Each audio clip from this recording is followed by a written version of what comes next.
Et bonjour les cancers, je reviens pour du coup votre horoscope intemporel pour les 2 prochaines semaines. On va découvrir ensemble un petit peu les messages.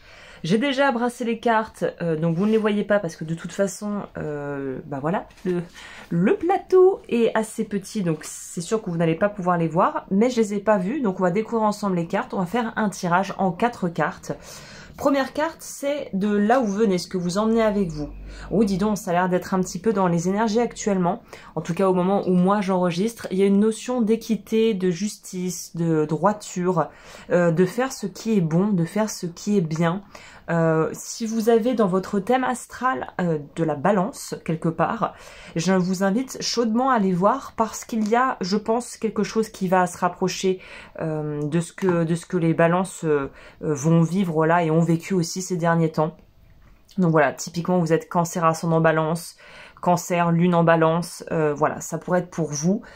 Donc d'où vous venez? Vous venez d'un espace où très clairement on était dans quelque chose d'un peu conflictuel. Soit c'était un conflit intérieur en vous, soit c'était quelque chose autour de vous qui avait une incidence sur votre vie et qui peut-être vraiment vous... Oh bah tiens, j'avais mis de quoi tenir la pierre. Quelque chose... Bah, vous voyez, encore une fois, je prends jamais au hasard ce qui se passe dans les tirages, dans ce genre de cas.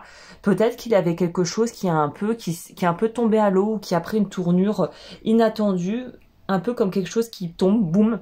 Donc là, ça pourrait nous parler de ça. On va aller voir où vous êtes. Ce qui m'intéresse, moi, c'est où vous êtes actuellement. Oh, quelque chose d'un peu austère. Une sensation peut-être de devoir être dur même si c'est pas ce que vous désirez. Ce que je veux dire par là, c'est peut-être qu'il y a une notion ici de se dire j'aimerais pas, j'ai pas envie de passer pour la méchante ou le méchant, j'ai pas envie d'être dur, un peu l'image qui me vient qui est un peu simple mais je pense que tout le monde comprendra cette image là, c'est cette notion de en fait parfois on est obligé d'être un peu sévère, c'est-à-dire que je sais pas, il faut que quelque chose soit fait et la personne ou votre enfant, voilà, on lui dit non une fois, on lui dit non 2 fois, on lui dit non 3 fois, à un moment on lui dit bon là écoute, en fait il faut que tu m'écoutes vraiment parce que tu ne peux pas faire ce que tu veux, en fait c'est si tu dois te brosser les dents le soir, c'est pas une option, c'est une obligation parce que sinon tu vas avoir peut-être des problèmes aux dents et des caries. Il y a cette notion, vous savez, quand le parent doit poser une limite. C'est ça que je ressens ici. Peut-être que si vous n'êtes pas parent, la limite, vous allez devoir la poser par rapport à quelqu'un, quelque chose. Mais il y a cette notion de devoir dire « Eh oh !» Il y a un moment donné, il y a des règles. C'est ça. À un moment donné, il y a des règles et elles sont pas là pour rien. Elles sont pas là pour nous enquiquiner. Elles sont là pour justement nous protéger aussi dans certains cas. Je sais pas pourquoi, j'ai ça spontanément qui me vient pour vous. Au niveau de là où vous allez... Il y a quelque chose qui vous chagrine, semble-t-il. Il y a quelque chose qui vous embête. Qu'est-ce que c'est que cette chose qui vous embête? Il y a quelque chose que vous avez du mal à affronter directement parce que je pense qu'une partie de vous, même si c'est pas forcément le cas, se sent responsable dans la situation. Alors que peut-être que vous ne l'êtes pas du tout en réalité. Mais il y a une partie de vous qui se sent investie de quelque chose et vous vous dites... Purée, mais j'ai pas envie de me retrouver justement en conflit ou non, j'ai pas envie de me retrouver là-dedans. Il y a quelque chose où vous êtes un peu malgré vous, au prix dans tout un système.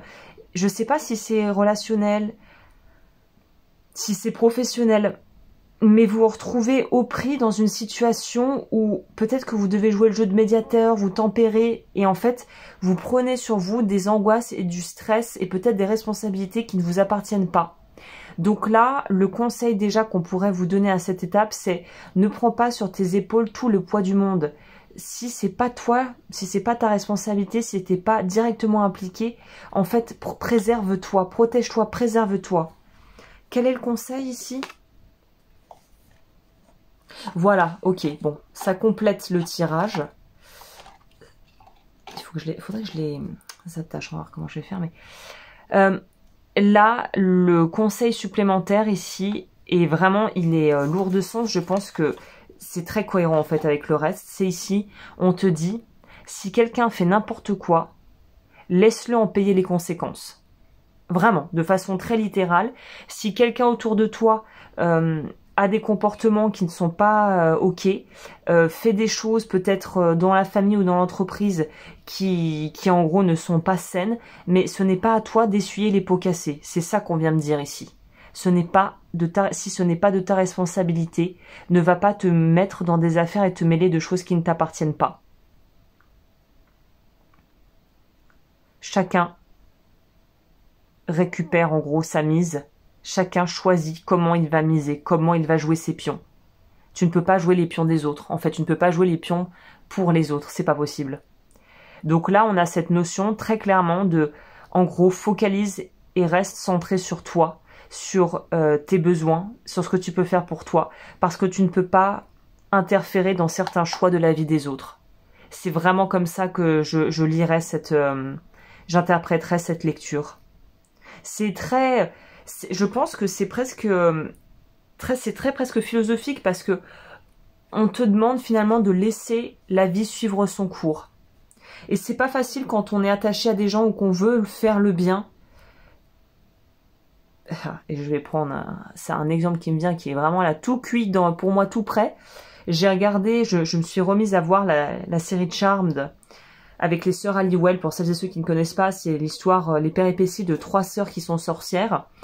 Il y a un épisode où en fait Phoebe, donc la plus jeune, je crois, non je crois pas que c'était Phoebe, mais il y a un des personnages, une des sœurs, qui utilise la magie à des fins personnelles.